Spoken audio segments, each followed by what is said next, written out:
But when you make a mistake, how do you then take the time to learn the lessons from it? Welcome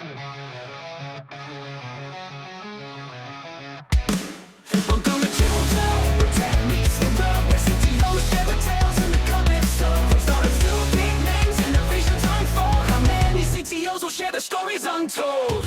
Hello, everybody. Welcome to this episode of How Many CTOs Does It Take? We have got a very interesting guest today. I have got two guests today. I've got my regular co-host, Brad Hefta-Gaub, who, when he was younger, started his own punk rock record label. And we've got with us Kevin Goldsmith, who also, when he was younger, started a record label and has had a notorious career after music in the tech industry and has written a book that we're going to get to hear about today called It Depends. But I think the place we got to start with, Kevin, before we have you introduce yourself, is what was the name of your record label and what kind of music did you have on it? So the record label was called Unit Circle Records because it was kind of punk rock, Rekkids. And it featured, it was, the motto is called Sound Art, Art Rock. So the most famous band on the label was this band called Bethany Curve from Santa Cruz that was, I guess kind of is, more shoegazy. But there was a lot of experimental stuff, a lot of kind of art rock stuff, bands from all over the country. So it was pretty active for through the 90s. That's cool. Very cool. And Brad, how about your record label? My record label was called Carving Knife Records. Started as a classic. I was in a band called Three Blind Mice, and so started the whole DIY, do-it-yourself label for your own band. But then I realized that my friends were actually much better musicians than I was, and I started putting out their records. So it was all pretty much punk. It was in the late 80s, early 90s of Seattle scene, so it was like pre-grunge. And we were on the more punk side of things. So probably the biggest band was a band called Monster Truck Driver, Oh, of course. um, and another great band called Cat Food, which was an all-girl punk band. So yeah. I love it. Well, I'm the only guy in the room without a record label. I'm gonna have to get to work on that. So, Kevin, welcome. Tell us about yourself. How did you arrive on this podcast? You were born somewhere and you're here today. What happened in between? Oh gosh. Okay. Well, that's all right. Let's see if I can how many seconds I can put 55 years into. So I got into computers when I was a little kid, and my school got a TRS-80 Model 1. And so that was my first exposure. Really got into programming, really enjoyed it, decided that was going to be, when I found out I could actually have a job doing it, that was like the best news I ever got. Got really focused on it, went to college for it, ended up originally, in college I got into graphics. So I was doing a lot of computer graphics stuff. Ended up working for a company. My first job after college was at this company called Silicon Graphics. So it was a pretty good place to be doing graphics in the early 90s. Um, and then went into commercial animation. So worked on TV shows and films for a little while. And then ended up working at Microsoft in the Microsoft research team for a while. And then on Windows Media, and then that was kind of 2000s, early 2000 left, like everybody, a lot of people did if Microsoft went to go do a startup. Also in that media and coding space, so I did a couple startups. That all fell apart around when all of it fell apart. Ended up back at Microsoft. And then, like Michael Netkin, who you just had, I was at Adobe. I left Microsoft, went to Adobe. It was there for 9 years, and so I've been kind of I'd been a lead, and I kept going back and forth between like, oh, I'm going to be a senior developer, and oh, I guess I'm managing people now. But it was never like a choice. It was just like, Kevin, you now manage people. So I wasn't a great manager, but at Adobe, I got much more serious about being a manager. So I was there 9 years. Started as just a developer or senior developer, left as a director, and then ended up at Spotify. And so then I was at Spotify in Sweden for a few years. Started there as a director, ended up leaving as VP, and then came back to Seattle and started being a CTO. And so I've been a CTO for the last 9 years at different companies. So after kind of music, I had my journey in the wilderness where I did sort of legal tech and edutech and fintech um, and data science. So I was at different companies, and then kind of ended up having an opportunity to come back to music. And so for the last 2.5 years, I've been CTO at a company called DistroKid, where we do music distribution. So kind of found my way back into music, which I've been really digging. I love it. You said you went you had a journey into the wilderness and then you listed like a whole bunch of random fields. I feel like I've done that before. It, Yeah. it was a thing where, I'd been like you, I'd been in a lot of kind of media, I was been in media, I'd been in 3D graphics and digital audio and digital video for a long time. But coming back to Seattle, because, this is where, my family is, coming back to Seattle, there wasn't a lot of choices, right? Especially around that time, like 2016, especially if you wanted to be in a startup. And so, yeah, I did my time in these other fields, but it ended up being really, really valuable and really useful. And so I'm glad I did it, but it's kind of nice to be back in my home kind of area again. Totally. I was just thinking today, I can't even remember what the topic was, but I was just thinking about how if I hadn't had this engineering leadership role at 3 or 4 different companies, I guess this is the fourth one now. I just don't think I would. I mean, I'm not trying to toot my own horn, but I just don't think I'd be as good at it as I am, or because each one's different, so you have to Yeah. learn how to like apply the principles differently, and you make mistakes in each one, so you sort of get a little bit of a redo, kind of a little bit each one, and I think it is. I think that jumping around does have some value. Totally. Okay, so Kevin, along the way, I know that you wrote a book, which I'm embarrassed to admit I never bought or read, called It Depends. And tell us all about that, because I think all of us as engineering leaders, somebody have said, asked us some question, and we have answered, it depends. And so you nailed it on the head with the title. What's that all about? You mean There you Oh, go. right you there, mean this book, Scott? Um, that book. That's what it that looks like a book. hardcover. This is a hardcover. Wow, where can someone get the hardcover if Signed they by the want it? author? There is ways to get one signed by the author.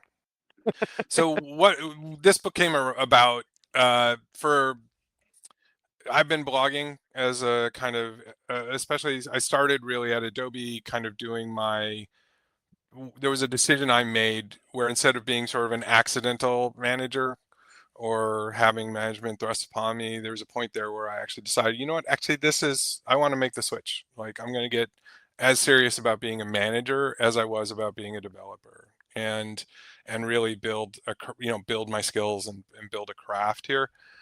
And so that I started blogging because at the time, so this is like 2005-ish is when I started doing this. There really wasn't a lot of stuff. There was Michael Lopp's blog, and like he had his book out, but the books were really weak, really lame, very kind of 80s style, old school. And there was a couple people besides Michael Lopp blogging, but not a lot. And so I thought, okay, well, I'm going to document sort of the things that I learn as I go. So I started blogging then. To be fair, I'm not like a massive writer. There's other people now that write daily and stuff. I don't like writing. I like writing code, not words. But when I would find something that I would feel like, oh, I just really learned something, or this just happened, and this is maybe interesting to other people, I would write it down and share it. And then a few years ago, when we all had a lot more time than we were used to having, in addition to like, buying way too much Euro rack gear, I started actually realizing, like, you know what, I've actually written a lot of stuff, and this might be valuable to kind of put together. So if you think of like really there's really well-known books that are really just collections of blog posts. And I'm like, oh, I've got enough blog posts, I could do that. And so that was the thought is I hadn't written a book. I'd thought about writing a book, but writing a book was really daunting. And I thought, well, you know what, maybe a good way to start is to take the things I've already written, clean them up a little bit. I'm a much better writer now than I was 10 years ago. So clean them up a little bit and then collect them and have that be the first book. So that's what it really is. It's a collection of my blog posts from 2012 to 2022. And the name came about, like you said, like people would ask me. So I mentor a lot of people over the years. I really like mentoring kind of up and coming folks, especially folks who are kind of not coming out of non-traditional backgrounds or are from underrepresented groups. And so, I would be talking to them and they'd say, oh, you should write a book someday. Or they'd say, or if you were going to write a book, what would it be called? And I'd say, well, it'd probably be called It Depends. And I'd said that for years and years as a joke, because that is like my number one answer to any question is, oh, how many developers, what's the QA to developer ratio on a team? And like, well, it totally depends, right? What kind of team is it? What's it doing? And Right. so it's for all of us. It's just like the number one answer we say is every answer is so context dependent. Oh, all right, well, it just made sense as a book. And so that's where the title comes from. So I would imagine each blog post is sort of its own chapter. Do you have a favorite? My favorite one in there is is it the first? Gosh, it should be. I think it's the first, which is it's yeah, fail safe, fail smart, succeed. And the title is really lame. I'm really bad at titles, but the title is really lame, but it's essentially I also give talks, and I gave for years and years, I gave this keynote talk that was essentially talking about how we learn well from failure and how to fail well, right? So if we have to fail to learn and we have to fail to succeed to do anything interesting, like how do you fail well? Like how do you set up the conditions in your team to fail well? And it uses a lot of examples of stuff we did at Spotify, because Spotify that was really well set up. Like we were really good at failing smartly. And so I decided, I'd been giving it for a long time. I'm like, oh, I should probably write it down so that, I can refer to that. And that took me like a year and a half to take. I started with, oh, I'll just take a transcription of one of the keynote talks I gave and I'll just edit it. And that was the hardest chapter to write, which is the saddest, because it was a talk I'd given probably a dozen times. And it is an edited transcription, and it just took forever. It was so painful, but I'm really happy with how it came out. Yeah. I mean, I have to ask, what are the conditions that create successful failure? So the important stuff is, I think, would be obvious to anybody, which is like, how do you fail fast? How do you fail fast while being confident that you're not failing too fast, right? So it's part of it is setting up, how do you do feature development? Some of it comes from a lot of kind of lean startup thinking, but we had it set up at Spotify where product development was set up into very specific structured stages. And it was important enough at the company. It was sort of one of the company mottos: think it, build it, ship it, tweak it. And so the idea was, how fast could you, if you think about investment in a feature or investment in a product, when you're just thinking about it and you're talking about it, like you, a product manager, a couple people, okay, well, that's not a lot of investment. It's not a lot of time spent. Then you start building it. Now you're actually starting to do a lot of investment. And then, up until from the time you think of it to the time it's actually in front of real customers, that's just all lost money. That's all just invested cash. And so the question was, how do you, if you visualize it as a curve, which is what I do in the chapter, how do you minimize the area under that curve? And so there's a bunch of tools that are real obvious, like how do you ship an MVP? What's the right MVP to ship?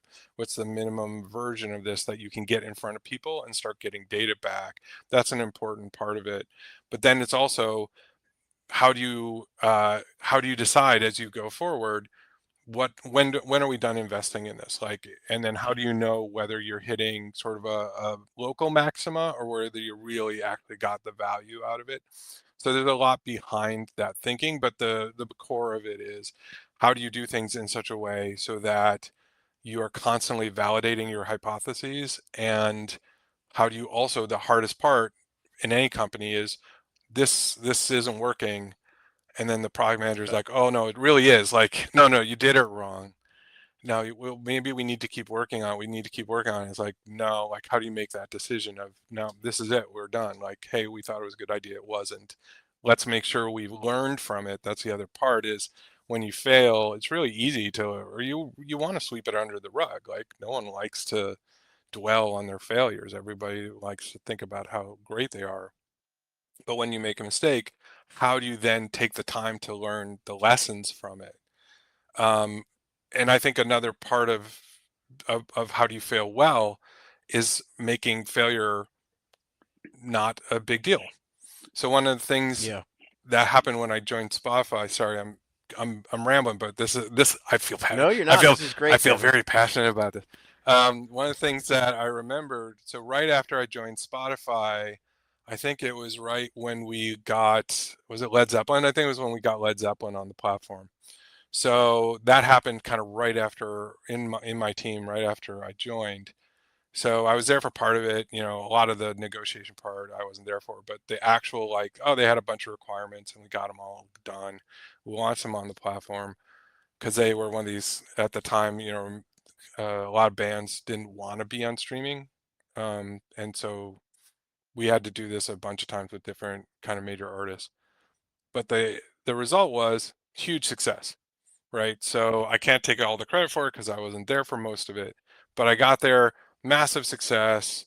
The label sent us like cake and liquor, and like they were so overjoyed with how it went, like unqualified success because music. Of course, they sent us liquor. And then I'm like, okay, cool. Like, yeah, we had the big party. We're awesome. Like, let's move on. And then the next day, I got a big meeting, like time to like do the retrospective. And we then spent like 4 hours going through everything that went wrong in this highly successful process, or in this highly successful launch, because we wanted to make sure, like, the next time we did it, we wouldn't make those same, we'd make new mistakes. We wouldn't make the same mistakes again. And I'd never seen that at any company, right? You do the postmortems or you do the after actions or whatever when something goes wrong. But to go through that process when something goes right, I'd never seen it at a company before. But that was sort of the essence of the way Spotify deals with stuff like that. I think that's such a great story, Kevin. Even on the small scale with the small team that I'm working with now, we're like pretty religious about doing our retrospectives, and I'm always reminding them like when the sprint goes great, Yeah. that's when it's the most important for us to do the retrospective because we really need to ask ourselves, did we just get lucky or did we actually do something that made this sprint go better than the last sprint Yeah. or this sprint stand out? And that's something I kind of learned that from I do a bunch of mountain sports and traveling in avalanche terrain and in low information, high consequence environments. Yeah. You just got to ask, and I feel like software and business is a low information, high consequence, environment, and you really have to interrogate like what actually happened here and what can we learn from. Yeah. Absolutely. And the other important part of that Spotify, and I've done ever since, was really good at, is all that information was captured after every project and put into a library. And that was a big reference. And because, like, a couple of years later, one of the things I talk about in the chapter, like, my biggest professional failure was something called Spotify Now, which you don't remember. But in 2015, oh man, it was super big deal. It was like the biggest thing Spotify had ever launched. And it was very much in anticipation of Apple Music launching. We knew Apple Music was launching. We wanted to come out first and kind of take the wind out of their sails. And we didn't follow our own rules. Like, there's a couple places there where we didn't follow some of our own rules about doing stuff like these big bang releases, which it really was. It encapsulated a lot of stuff. It was not the way we ever did things. We also didn't launch. We launched in a tiny test because they didn't want the press to find out, stuff like that. So, but I drove it. Like I was the technical lead of this. It was the biggest project Spotify had ever done to that date. And yeah, it totally sank in the market. Like it hurt retention instead of helping it. Like not even, oh, we hoped it was going to do a big retention help. No, it actually, this set of features was making people leave. And because it was such a big set of features, we didn't know which part of it was done because we hadn't been able to Oh test the yeah. way we always would. So a lot of it is about how when we felt like, okay, so when you have that big failure, and by the way, the other thing we never did, and I learned all these things that we never did because I had that library of prior projects and prior failures and prior successes to look at. And like there were all these rules like don't do this, don't do this, don't do this. And then we decided to do them anyway. And guess what? It didn't work again. Can I ask a question about that library? Yeah. I actually have two questions, a minor question and a major question. The major question is I want to hear about this library, and I do want to know what features Led Zeppelin wanted in Spotify. That's kind of curious. But let me ask about the library before you answer those. Describe for us what that library looked like, what it's shaped like, how it was organized, because lots of times you make documentation that goes off and nobody ever looks at it again. So I'm curious to know if I wanted to make a library like that, what would you advise doing it? This was the genius part of it, which is it was a Google Drive folder with a bunch of Google Docs in it. There was nothing special about that library except that everyone had access to it and everyone knew it existed, and we were constantly adding to it. And so that was this massive cornucopia of like projects big and small, what went well, what didn't go well, and what have we kind of learned about things afterwards. But there wasn't anything special about it at all. It wasn't like organized in any kind of special way. It was just you knew like right before I joined, they'd done this other kind of big bang release, and they did the same mistake, which is they pre-announced it and then took like a year to roll out, something like that. So that was a very famous failed project. So I spent a lot of time reading about what they did wrong in that project, and we didn't make any of those mistakes. We were we launched while they like the second they announced it on stage, we started rolling out. But of course, we didn't roll out to 100 because we would never do that. We rolled out to like 5%, but the minimal testing we'd been allowed to do beforehand, and then the testing in the actual world, it turned out very big different results. So that was part of it. Yeah. What are your feelings about the idea that your after action report of Spotify now is being read by product managers or, VPs of engineering at Spotify? I got my name on a bunch of my name's in a bunch of those both successful and unsuccessful projects. You kind of just feel like, this is my contribution to future Spotify projects, I guess. Yeah. It is weird how many people I've met who, I've been gone from there like 9 years now, but how many people I meet who like at a conference or something, like, I know your name. Oh, I read your name in this, like in the Yeah. Spotify Now thing. Oh, you can't even believe how many retrospectives we had on Spotify Now after that launch.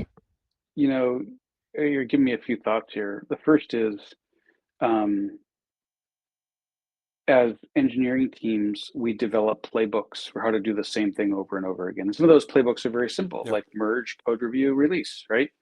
But for bigger projects, those playbooks are more complicated.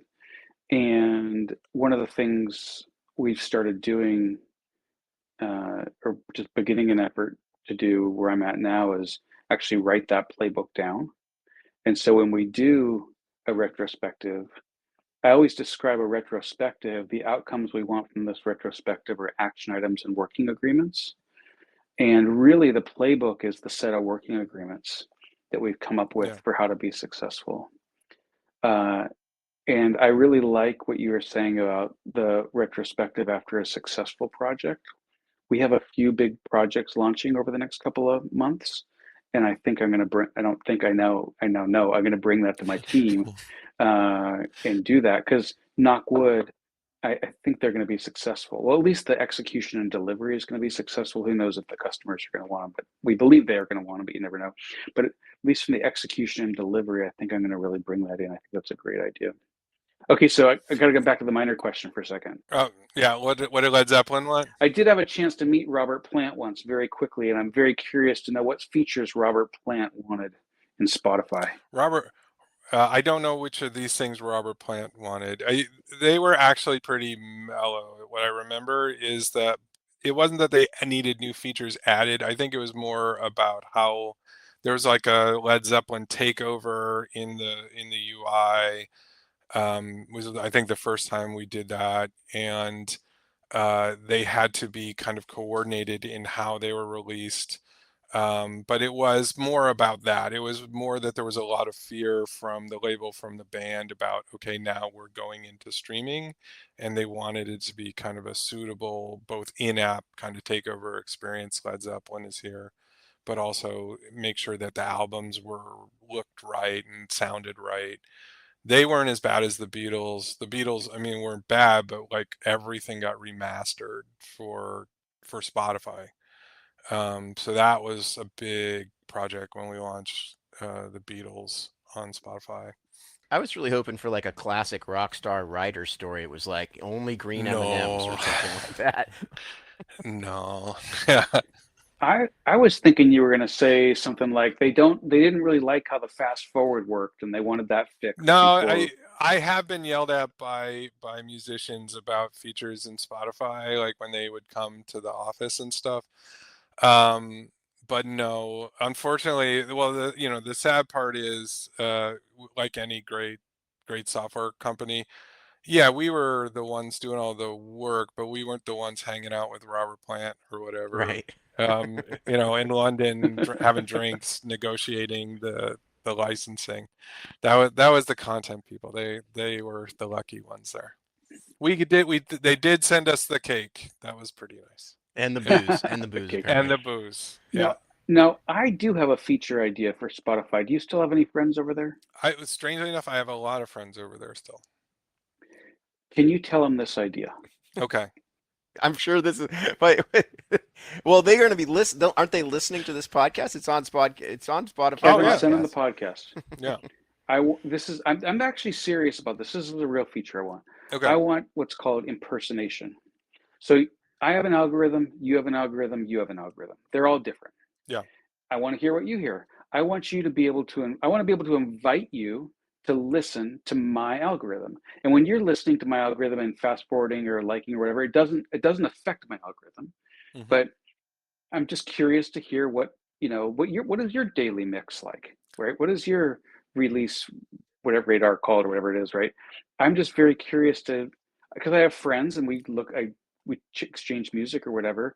And the way I thought of this is one time someone forwarded me like a auto-generated playlist, but when I opened it, it was what my algorithm made, not yeah. what was on their version of that Right. playlist. And I was like, oh, interesting. I want to be able to listen to, this guy's name was Joel. I want to be able to listen to Joel's daily mix one, not my daily mix one. And I think that'd be really cool. Yes. There's a lot there. It's I didn't not say it was easy. Wait, no, I love it. Technically, This is the classic. it's not hard. Yeah. It's the classic, like, right? This is the CTO, right? Like, boom, you get this, whatever random idea comes in from somewhere, Yeah. and immediately your brain goes click, click. Okay, wait a second. Oh, yeah. How would we code that? So what is the implications from the business? What is Right. what is this? How does that impact user retention? Like I gotta go from the code to the strategy, back to the code, back to the strategy, and then you go into the political mode of like how important is this person that's asking for this feature? How do I explain this to them? Kevin, you need to explain to your friends at Spotify that I'm very important. Yeah. Social and music is really hard. It's not a technical problem at all. In fact, if you wanted to do that today, you could tell your friend to copy, to select all on a playlist, copy paste to a new playlist, and then that is a static copy of any auto-generated Yes. playlist. So I have just, I don't know, I started doing it when long before we launched Discover Weekly and Release a Radar. Every week I have a script that just snapshots it, because I didn't like that it went away. I really liked sometimes. So Mhm. I have hundreds, and actually, yeah, many hundreds of those playlists that I do that basically does exactly that. So it's not a problem to do it, but social, if you ever use the desktop client, remember there used to be, you could see what your friends were listening to. Yeah, Um, that isn't there, is it anymore? they finally killed it. That was a matter of a lot of debate. I ended up owning it, like through my organization at one point, and the whole idea of like, could we make social work in Spotify, and big debates. So it's more of a political product discussion. Like that's why it won't happen, and I can tell you now it won't happen, because the fact that that feature is long, no, they Won't finally happen. killed that feature, is their way of saying, yeah, we're not going to do this. But I fought for social for a while. I want to see what it's like in your world, in your musical world, not my musical No, world. and it makes sense. What you can do today, I don't know why I'm selling Spotify here, but one of the things you can do is, if you have a family account, you have mixed playlists where there's all these things that'll generate, and it'll kind of combine your favorites and like the rest of your family's favorites. And I actually really like that. My kid is amazing taste. And so that, Uh, and you can follow people and you can see their playlists, not the auto-generated ones. So I do have a family account, and yeah, there's 5 accounts in a family account. There are 4 people in our family, yeah. and so I've claimed the 5th one. I actually have 2 Spotify accounts, and because the algorithm was so dialed in on one kind of music for me, Yeah. and I wanted to start exploring different kinds of music, and it wasn't really changing for me. So now I've got one that's kind of like rock, indie, guitar kind of music, and one that's like electronic, hip hoppy kind of Yeah. music, and it's almost like 2 separate algorithms. That's interesting. That is actually interesting. The Your taste clusters, right? So you get six Right. daily, daily mix playlists.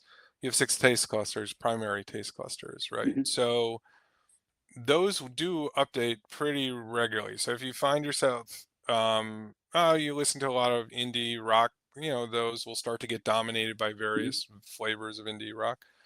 But then if you start listening to hip hop, and it's not like exclusively, you just start bringing in more of it into your daily listening, you'll Hmm. start to see those taste clusters kind of evolve that way. I Yeah. think it's the same thing with DJ. You'll see it with DJ. You'll see it with uh, your daily, or the, I forget what it's called. I was just listening to it. The new daily mix thing, is generated, the day part player. Yeah. Yeah. So, okay, can we go back to the book? Yes. Yeah. I haven't worked there in 9 years. You got Yeah. any chapters in there on tech debt? I don't have any chapters in the book that is specifically about tech debt, but tech debt touches so much of what we do. It's kind of inferred or referenced in lots of chapters. Mhm. So the mother of all questions with tech debt Yeah. is when you've got the monolith, you got a bunch of people been hacking on it for a long time. It's turned into a ball of mud. And the question that I find myself facing almost everywhere I have worked is we need to start disentangling that. Yeah. And have you figured out that one yet? Well, Scott, it depends on kind of the, how you got to that ball of mud. What's the delays, or what's the problem with the ball of mud? So at Avo, we're a CTO at Avo, which is where I was after I left Spotify. There we had the classic monolith problem. Had been, small team grew bigger, never got around to like doing the work. The monolith was getting bigger and bigger and bigger. We did a lot of work there to disentangle that, but the primary problem we were trying to solve is deploys took like most of a day. So we wanted to be able to deploy faster. So we put a lot of energy into figuring out like, what are the pieces we need to do. And so we left a lot of the monolith there because it was stable. It was just slow to deploy, but moved a lot of new development into new services.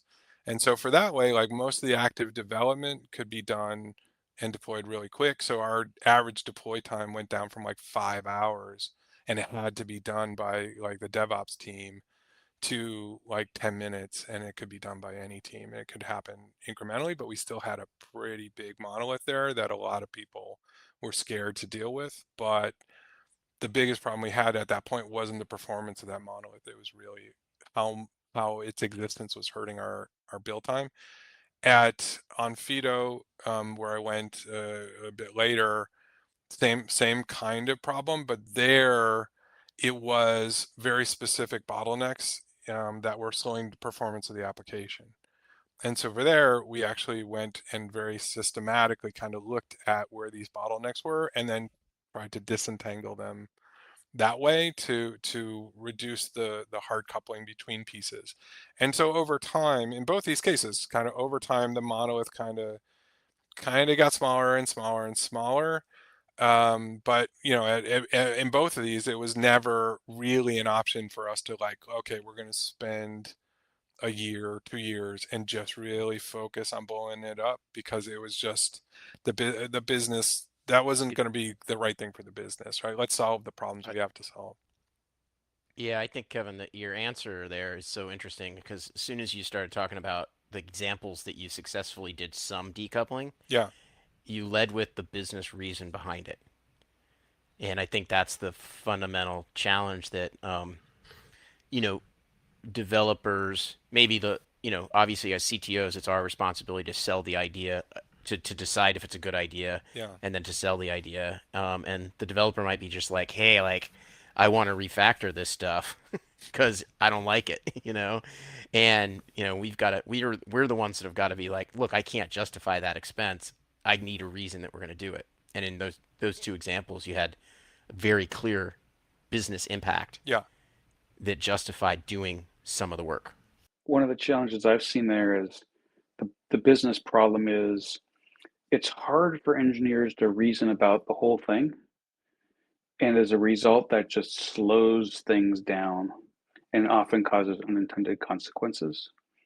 And that's a lot less quantifiable than build time or system mm, performance. that's absolutely true. Yeah, that's right. I think, you know, in both these cases, I was lucky enough to have a set of developers from early days who all knew the system pretty well, and that was obviously, you know, a weakness as well as a strength.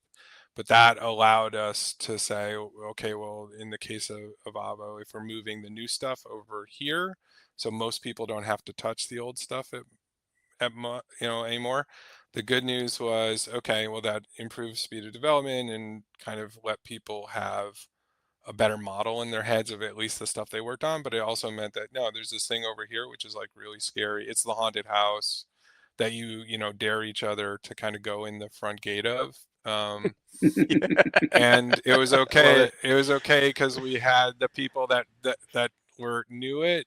But if something had happened and they were all on a bus together or something, then we would have been in real trouble. And that was again there's just a calculated risk. Like, all right, let's take this is more important to the business. I have to say my favorite. I haven't used it, but I try and recommend it to other people and see if it works for them.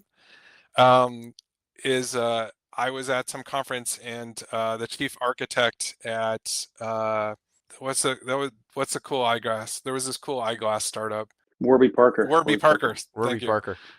They should advertise with us. They should. The chief architect talked about their monolith decomposition story, and and this was a bunch of years ago, but they did it in a way where they kind of took their monolith, found the split points, split it into four.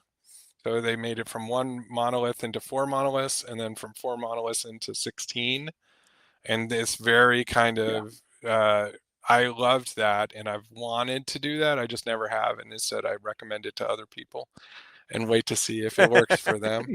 Yeah, the sort of fractal approach. Yeah. I've taken a slightly similar approach where we, I can't remember exactly how we did it technically, but we ran the same code base in different clusters. So we didn't actually break the monolith up. but I guess we did it at the network layer. We routed different routes, different clusters. So at least where we're starting to say, like, look, I'll just use some stupid examples, accounts versus checkout or something like that, right? We're in different places, so we can start seeding with the team, right? Like, this is how we're starting to think about breaking this thing up, but it was still all one blob, Yeah. and then it could sort of get decoupled. That's really smart. That's really smart. I like that idea. We had another reason for doing it too, which was when you have a monolith, if you have, and this was actually a bigger driver, frankly. If you have one part of the system that is performing suboptimally, it is contagious to the rest of the system.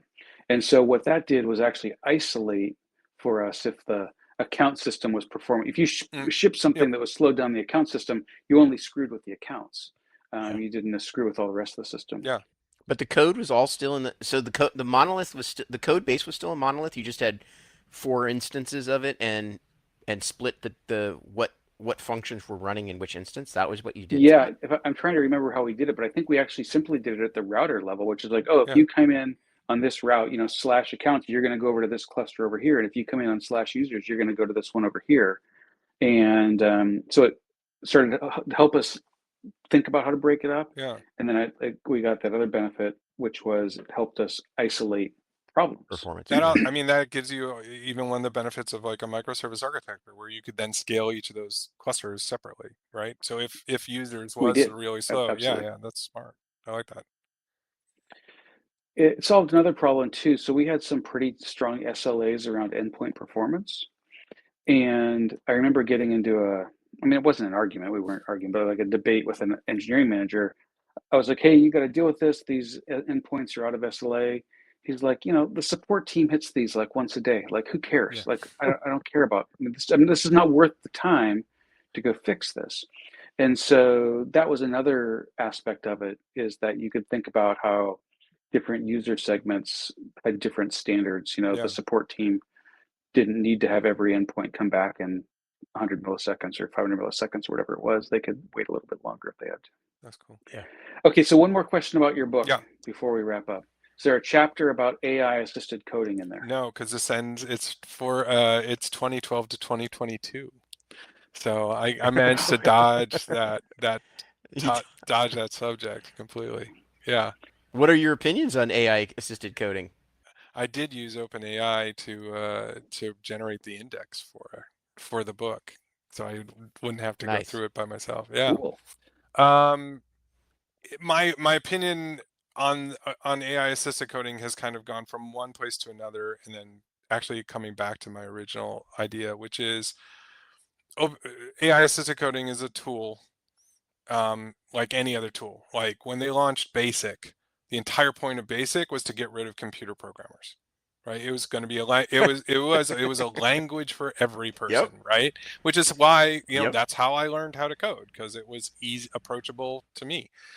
And but that was the point. Oh, we'll get rid of computer programmers. And the number of times, so we're all about the same age, but I've been in the industry 33 years. And the number of times I've heard, oh, this is the end of software development. Like all software developers are going to lose their jobs now. This is just the latest one. What ends up happening is we get to take advantage of this tool. We get to use it like a tool.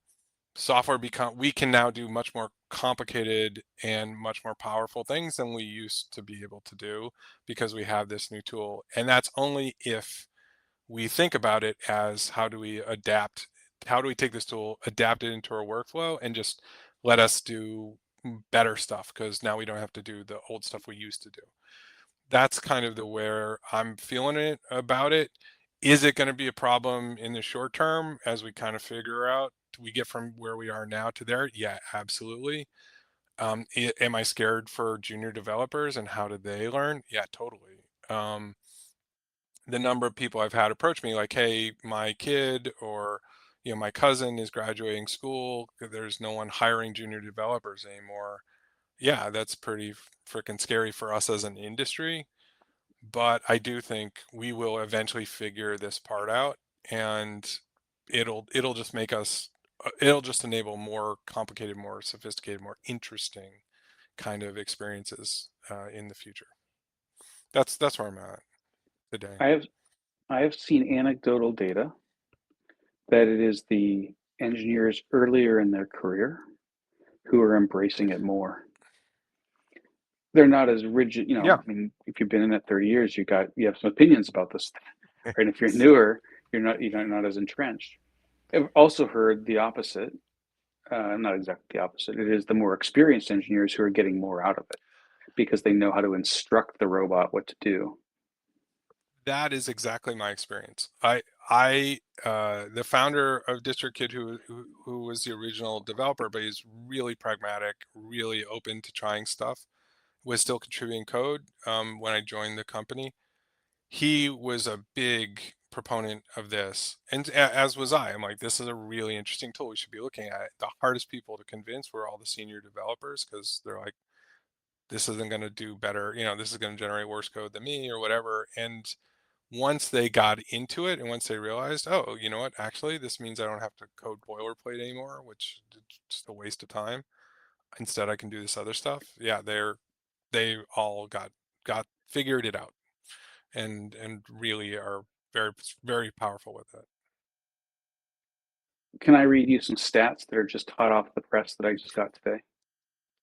Yes, please. This person surveyed thousands of developers in 2024.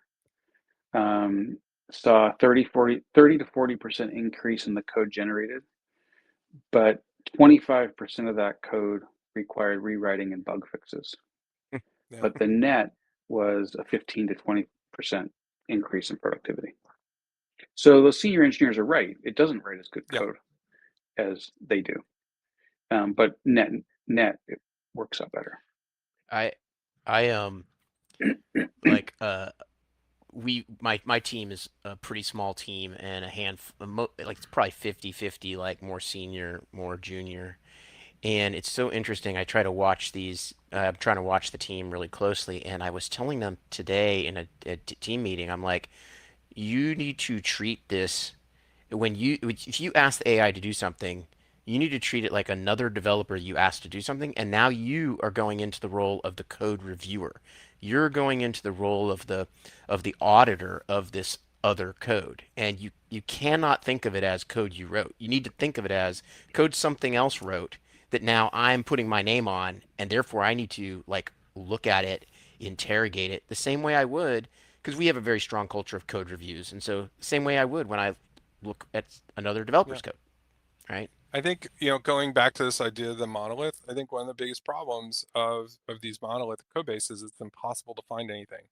And you end up with a lot of duplication because it's impossible to find anything. So somebody's like, oh, I need a function or I need a class that does this. I can't find one. I'm just gonna make a new one. And all of a sudden you've got business logic duplicated all over the place. This is actually one thing that we've been looking into, which is at DistroKid, because we have a pretty large code base. And yeah, like I'm finding like developers are writing new things that duplicate things that already existed because they didn't know it existed.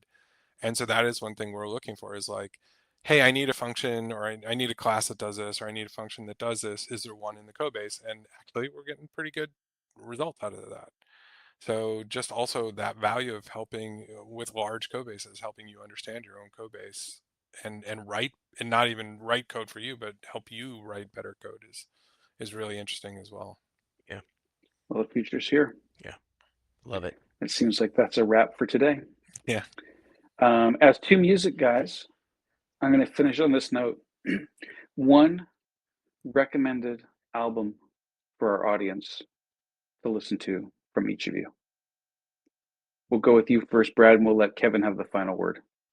I'm not going to go with an album, but I will go with a new to me band that my wife and I just discovered last Monday. We went to go see Franz Ferdinand here in Seattle, and the opening band was this band we'd never heard of before called the Telescreens, and they absolutely rocked the house. And then my wife's such a super fan of Franz Wow. Ferdinand. We flew down to San Francisco to see them again on Friday. And then Telescreens played a different set, and they were even more amazing. And chatted with the band afterwards, at the merch table. I gave them a Velvet Underground meets the Gun Club meets Replacements meets Fugazi, and they just brought this amazing high energy, poetic punk sound that was just amazing. The Telescreens. All right, Kevin. I'm going to just say Taco Cat is one of my new favorite Seattle bands. I do not get out as much to shows as I used to, but I still pay attention, and hadn't heard them and just picked them up. They've been around. They're not new, but that's my new favorite band. I found listening to them a lot. That's fun to hear about, Kevin, because when I Taco worked Cat. at Cheeseburger like 15 years ago now, a few of them, Taco Cat came out of Cheeseburger. The Is lead that singer right? and a few of the other members were working at Cheeseburger, and then they all quit to go on tour to be on their band. So it's awesome that Oh, they're that's still around. wild. I don't know if they're still around. It's more Love I it. just came across them, but that's awesome. That was 15 years ago. Wow. Yeah, I joined Cheeseburger in 2007. Yeah, they started in 2007. According to Wikipedia, they're still a thing. There you go. Oh, all right, awesome. I was still playing a lot of shows around then. I don't know how I missed them, but all right, good to know. Well, Kevin, thank you for your time today. Where can people get your book if they want it? My book is available at itdependsbook.net. It Depends Book, all one word. So there's links to all the bookstores in the world that I know of that carry it there, and the audiobook and all the various versions of it. We will make sure to link that in the show notes. Cool. Thank you. Thank you so much for having me on. It was a lot of fun. Great meeting you, Kevin. Thank you, Kevin. This episode of How Many CTOs Does It Take podcast was edited by Saffron Hefta-Gaub. Our theme song was AI generated by Brad. Please follow us on all the social media platforms at How Many CTOs Pod. You can find us on YouTube, LinkedIn, Instagram, Facebook, Threads, X, TikTok, and Patreon, or at our website at howmanyctospod.com. And remember to rate, review, and subscribe on the podcast platform of your choice. Thanks for listening.